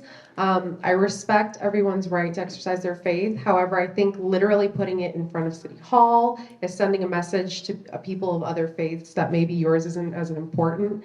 And that's not something that I'm comfortable with. I also think that that's a place all people go to do their business in the city or get their license or whatever, or pull a permit. It should be a symbol that really represents our community as a whole, and just tailoring it to that one faith or that one group of people, I don't think is appropriate. So I stand with Liz on that one. Thank you. Thank you so much, everyone, for answering the difficult questions there. We're going to wrap this up very shortly, and I want to just give the open floor to everybody to make sure the residents here have the chance to ask their questions. From the west side, we are invited. Yvonne? Yes. Go right ahead. Give you a chance. We'll give you the mic. Hi, thank you. I apologize if this question was answered in the first 30 minutes that I wasn't here. But to me, the fentanyl crisis tied with the mental health crisis we have, and obviously the homelessness, and the state really never, I feel, being directly affected by mental illness in my family and drug addiction related to that in some cases, and not. What do you guys think may be a solution to start actually tackling this problem? Because we have two county seats, we have one county hospital, and we have a private hospital. And often they're just shown the door. I have seen it personally. Thank you. Let's just briefly, I want to just make sure that the question is, well, how are we going to address the fentanyl that we've seen in our community, and also... And the mental health crisis. Thank you so much. And Marco, let's let you start there. Sure. So, yeah, earlier we just talked about, as an answer to homelessness in general, having more resources for mental and substance abuse.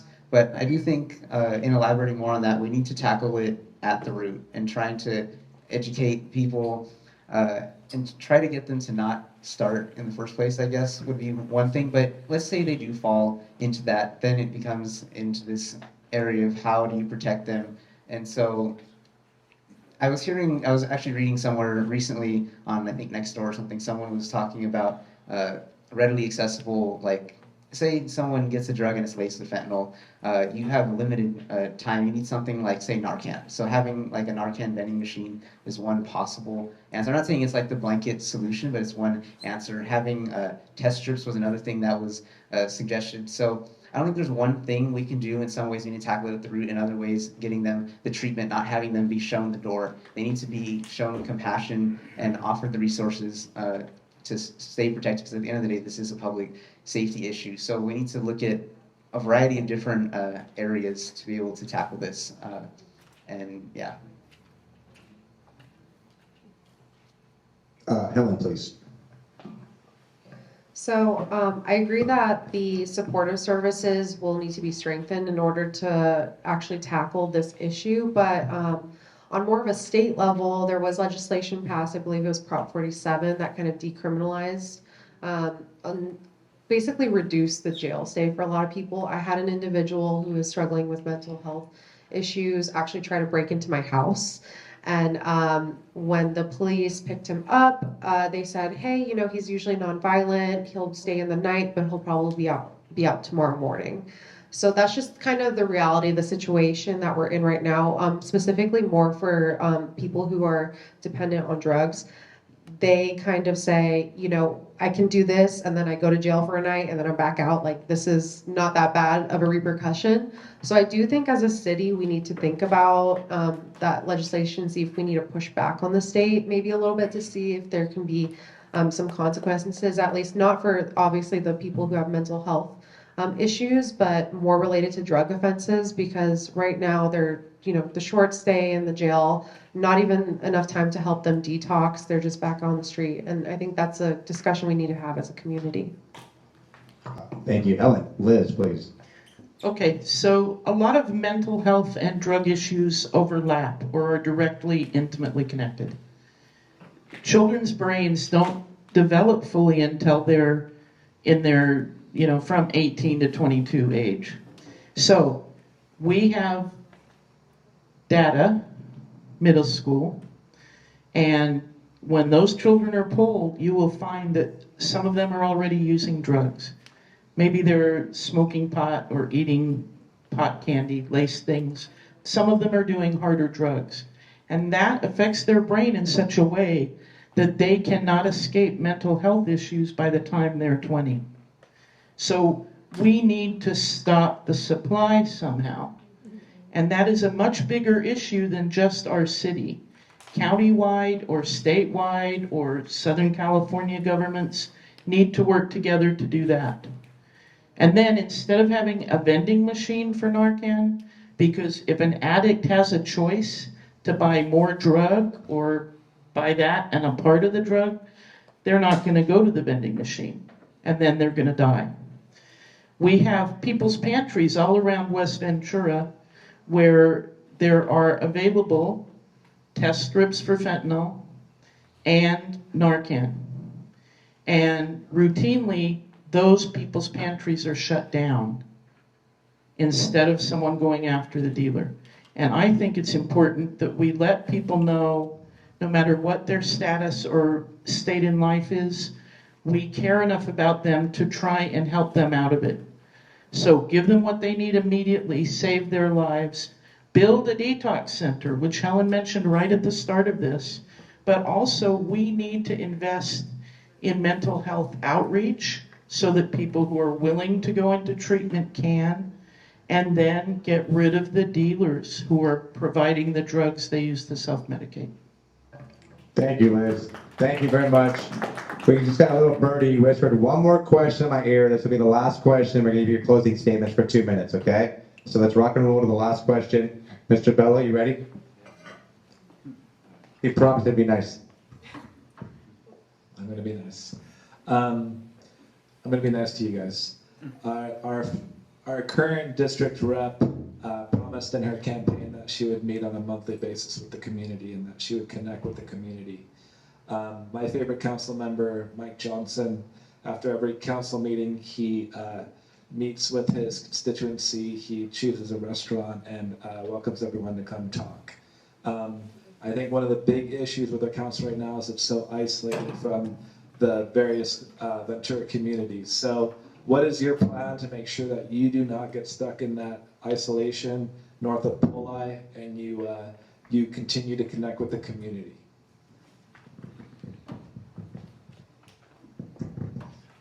We're going to start with Helen on that one, please, and we'll do with Liz starting our closing comments. Helen, please. Sure. So I would actually love to do a monthly meeting. I would have to miss out on my already standing monthly, weekly meeting. However, I think that's really important to actually sit down with your community members and have a chance to talk frankly about the issues that we're facing. I also think it's very important to be extremely responsive to emails. Obviously, we're all humans. We can't respond to every single email, but at least say receive, acknowledge. We will reply as soon as we can. I also think it's important to host more community events together, like, for example, a movie night. Like right now, Halloween, we could have a Halloween-themed movie at Kellogg Park. obviously our district representative would be in attendance, and just more opportunities for us to create a sense of community together and build those relationships and get to talk about the issues. Besides the council meetings and potential meetup once a month, I think there needs to be more opportunities to get in touch with your council member. And I would love to continue working on this regardless of whatever the outcome of this election is, because it is important.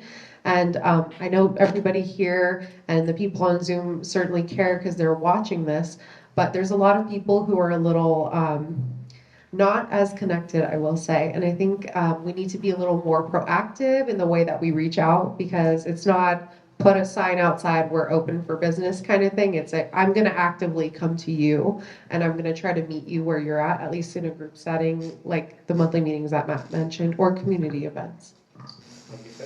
Thank you so much, Helen, Liz? Okay, I think I mentioned before during this evening that I would really like to set up monthly meetings. Probably bi-monthly would be better, the way Councilmember Johnson does. And for me, the most important thing to do when meeting with the community, no matter where it is or when it is for us to listen. Because a lot of times council members will come, our current council member comes to our community council meetings and she speaks. If someone has a question, she'll answer it there about city business that we already know about, but she doesn't come to the meetings, even though we've been meeting publicly for months, and it doesn't join us. I think it's also important for our council person to come to community events, like First Fridays at Bell Arts, like all the parties and things that happen in Kellogg Park. There's plenty of places to engage with the community here. And if I'm elected, I guarantee you I will listen, because listening is the key. Thank you so much, Liz. Marco? Absolutely. It starts with listening, and I'll be honest, I want to be the most accessible council member that there is. Councilmember Johnson has a great start with meeting with his constituency and having those dinners. That would be something that I would be all for. It's a nice, casual environment, not intimidating. I would have an open door policy at City Hall, hold regular office hours, but I do understand the intimidation factor that can come from going to council meetings or going to visit a council member there. So it's about coming to the community and meeting people where they're at. So like my fellow candidates, having monthly meetings or bi-monthly meetings, it seems obvious just to get to know your community whenever and wherever. So my door will always be open. I will always respond. And yeah, at Westside Community Council meetings, or we're going to be just either there or a subsequent, just on another week of the month, to have a town hall forum, because the residents always want to share their issues in an open space. And yes, there's time for city business, but at all times we need to be able to listen and have an open ear for our constituency.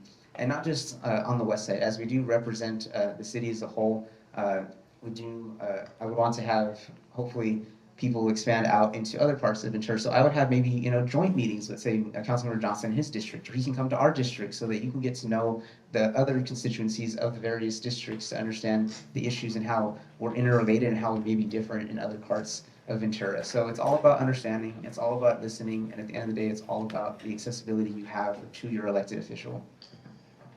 3 leaders ready to lead, and they've shared a lot of their information over the past 2 hours. It's been absolutely fantastic to get you guys to know better. From the bottom of Ventura Forward's heart, Tom Spence, and everyone here in the community, I want to thank you so much. We'll give you a round of applause when we close up these closing statements. Okay? But we've got about 1 minute, 2 minutes. This is the time. We've got the cameras rolling, the live feed is here, and the community members here are also going to go out and canvas this whole area for you, right? Let's win this election for all 3 of you. Okay? Ventura Forward really supports everybody here, so thank you so much for putting yourself out there and sharing. It means the world to us and the community. But start there. And Liz, let us know, 2 minutes, why is the West Side District 1 voting for Liz Campos? Well, they know who Liz Campos is. Everybody who lives on the west side has met me or spoken to me, had a meal with me, walked with me along with you, Spencer, removing graffiti or cleaning. I do what I say I'm going to do. Sometimes it's more challenging for me because I'm in a wheelchair. Sometimes it's less challenging because a lot of people are more willing to help me than they would be helping Marco if his bike falls over, or, you know. So the thing is, I think that most of you, if you didn't know before, learned tonight where I stand, what I believe, and how I will lead and represent you. Thank you, Tom Spence, also for being here. It was wonderful tonight with both of you. Thank you, Liz. Let's give Liz a round of applause. Thank you, Liz, so much for being here and all that you do. And Marco, with that, thank you for what you've been doing, putting yourself out there, running twice in a row. And right now, tell the community of the West Side and the Avenue, why are we voting for Marco Cuevas? Sure. So first, I want to thank Ventura Forward for hosting this forum and for my fellow candidates for having a great discussion of the issues. And yeah, it's no secret that I'm the youngest candidate here and that I ran 4 years ago when I was still in college. But honestly, I don't let that stop me. And so many people have been very encouraging. I get very little people are like, oh, you don't have the experience and this and that. I would argue that my experience of having lived here would be my experience amongst other things. So I don't let my age stop me. And I may be young, but honestly, it's precisely that perspective that the council is missing. Because when you think about who people vote for in terms of like that quote unquote experience, well, they're still not solving the issues. We still have plenty of issues in our city, so we need a different perspective. And like I said earlier, people my age are giving me every reason why they want to leave, be it unaffordable housing or lack of good paying jobs, to name a couple. And I want to give them reasons to stay because they're the future and they're how we're going to revitalize this economy. So let's envision a prosperous Ventura. And let's not only envision it, let's take action to make it happen, because there's so much talk, but not enough action on the council. The city of Ventura needs a problem solver, the voice of youth, someone with energy on the council, and I'm ready to work and bring a brighter tomorrow. And I would be honored to have your vote to help get us there. Thank you. Thank you, Marco. Thank you, Marco. And taking us home, Helen, same question coming to you as you wrap up here. Thank you so much for being here tonight. Why is the community, the West Side, and the Avenue going to vote for Helen Aloyan? So I've been seeked out for my land use consulting and environmental compliance services in the private sector. You know, I've worked on projects that were, you know, a quarter of the city's budget, but still millions of dollars, and I've pulled it off successfully. And, you know, as I help these people navigate these hurdles, I just think of all the good that I could do for my community. And I really just want to give back. And at the end of the day, it's about service for me. And what I have to offer is that I'm a very hard worker and I don't quit and I follow through. I also have a technical background and experience permitting in the city and also jurisdictions all over California, which lends me to have a unique perspective on what works well in other cities, what doesn't work well in other cities, and what we can do here in Ventura to enhance our quality of life and also the way that we do government. I think it's so important, like Marco said, to not only have young but fresh perspective as we tackle these issues. These issues have been around for so long, and I think we really need a more creative approach. Our district specifically, we're entrepreneurial spirits. We have very creative minds, and I think we can do anything really if we put our hearts and minds to it and work together. And I'm here to help build that coalition. And I'm here to serve every community member in any way that I can. And I just want to help us accomplish our shared goals as a community. And like I said, I'm going to be here well past the election day. And I am pledging a lifetime of service for this community. You've been here for me through the hardest times of my life. And I want to be here for everybody. So that's why I believe you should vote for me, and I look forward and I'm honored to even just be up here talking with everyone. Right, thank you. But before you close, Spencer, there is one other candidate who unfortunately didn't come join us tonight, Alyana Brody. And I just want to say to her, there's plenty of video about tonight. And Alana, if you're listening or you see the video, Marco and Helen and I are sorry you didn't join us tonight. Please come to the next one. We really want to meet you and get to know you. Thank you, Liz, for sharing that. And we're going to go to the Oh Yeah Spence. It's Ventura Forward, the The podcast comes out every week. We brought the flavor tonight. Did you have a good time, Spence? I had a great time. I'd like to thank Spencer. He did all the heavy lifting on this. It's his hard work in the community. This is why he's known so well. So I do appreciate Spencer making this happen and actually inviting me over. So Spencer, thank you. And I'd like to thank Liz, Marco, and Helen. Excellent job. Thanks so much. And with that, we'll close it up here. Until next time, listen to the podcast. Keep moving Ventura forward. And the candidates are going to stay by for a little bit to ask your questions if you want. So hang out. If not, we got to give a huge shout out to Nick with the Avenue Church, the Avenue Community Church. Thank you, Nick and team. And everybody else came out here. The interpretation, thank you so much, ma'am. Kay brought the cookies. It was an absolute community event tonight. For everyone that came out, thank you for welcoming Ventura Forward to the West Side and the community that you guys have out here. We love you guys. We look forward to helping you out and electing the best person moving forward. Have a great night. Thank you for safety. Turn my microphone. I'm not sure exactly where it goes. Yes. All right. Okay, Helen, you just got done with the Ventura Forward Forum. How was it? Fun? It was so fun. I enjoyed it so much. Good. Thank you for putting yourself out there and being part of this. Why? Once again, why do you want to be a city council leader? Come on, give it to me. Yeah, I just feel that I can really bring such a new and creative purpose to the council and some direction. And I'm a very effective person, and I think I can help this city realize their dreams, and I just want to be a part. Everyone's a big fan. I've got a lot of compliments about you. You came on the podcast. I've been totally impressed. So give me a hug. You're awesome. That's Okay. so awesome. We're showing some of that Ventura Forward love here. How did Dean do today? Good? He did amazing. I told him. All right. Good Yeah. job out there. Win or lose, Yeah. let's keep it going here. Of course, yeah. I told her you can't get rid of me. All right. We're not getting rid of her. All right. Let's go. Thank you. Action. Hey, we're at the Avenue Community Church. Nick, Yes. how'd the group do tonight? As far as I was watching, it was doing fantastic. No complaints from Ventura Forward? No. Let's go. He gave us a community space. It's all about collaboration. Ventura Forward's here to ask the people, this is a community space. Get involved in your churches, do your give backs. How do you give back? You volunteered anywhere or just church life?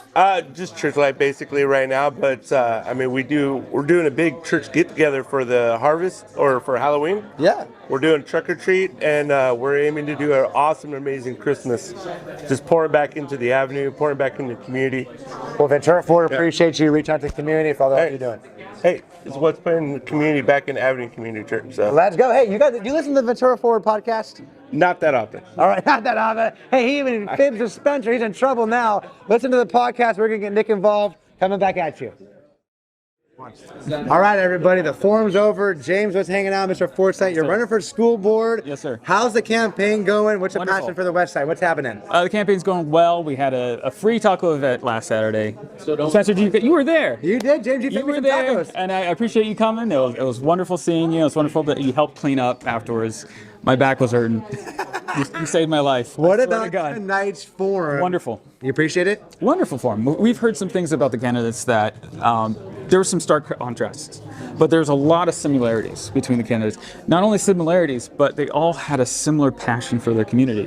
What's the one thing you're taking away from tonight that you learned from one of the candidates that's in your mind? Not the most important, just right now, what comes to your mind that you learned tonight?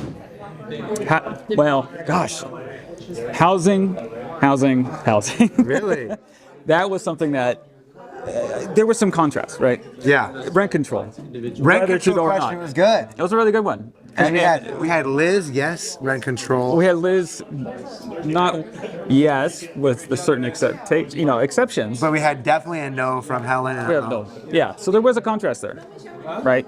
And you could parse that as you will, but the fact that there is that contrast is really wonderful because that gives the voters some idea of what the issues are. Yeah. We're not all on this lockstep, right? We have some diversity in these candidates. Sure, That's sure. wonderful. And that's what James is bringing, the knowledge, the man. He's running for school board. Give him a vote if you want. It wasn't about him tonight. It was about city council. If you want to know more about James, what's the website? JamesForSchoolBoard.com. JamesForSchoolBoard.com. Election's coming up. Thanks for coming out, James. Thank you, sir. Appreciate it. Let's go. We're doing more after the forum interviews. We've got Marco back here. Marco, how was the forum? Oh, it was great. I mean, I'm glad to be running against two other candidates that really know the issues just like I do and just just having this discussion, it's unfortunate. We all mentioned that if all three of us could be on the council together, we would. And so hopefully this discussion continues no matter who wins. We'll all be accessible to each other and just keep our West Side community progressing forward. We want to appreciate you from Ventura Forward side. Have you had a chance to listen to any of our podcasts yet, or you follow us on Instagram? If you're not following on Instagram, I will take a look at some of your podcasts. That's okay. That's what we're doing this for, to get out in the community. But as far as the forum went tonight, did you feel welcomed, invited, and have a good chance to express yourself? Oh yeah, this community atmosphere is great. I think you mentioned in one of your posts the West Side has the best community around, so I felt that tonight for sure. Awesome, Marco. Thank you so much for coming out today, and good luck in the campaign. Thank you so much for having me. You're welcome, brother. All right, we're wrapping it up here. It's our last after the forum interview. Liz, did you have fun with Ventura Forward tonight? Oh, Ventura Forward's the best. I love you very much. We've known each other for a long time. You've done so much for the Avenue, not as much as me, but you're great. Thank you so much. And you do more for the whole city than anyone. I appreciate it. Liz, that makes me feel awesome. We want to know, though, did you have a chance today in the forum to tell everybody what you wanted to tell them? You get it all out? Pretty much. There could have been a few more questions, but I think I said pretty much what I want to say. Good. We wanted to do that for you. We wanted to provide this for you. We got Dean here. We got the team for you here. We wanted to let you guys know that we love you and appreciate you. So tell us something to the Ventura Forward followers about the podcast or something fun that you got for us. Oh, my goodness. You never should miss the podcast. I like to sit home Saturday morning early and listen to it while my dogs play in the yard. Really? Because I learned so much about all the different people in the city, all the personalities. There's some great people in Ventura that we haven't yet met or don't know, except that Spencer knows them all and he brings them to the podcast for us. Let's go, Liz. We appreciate that love. Yeah.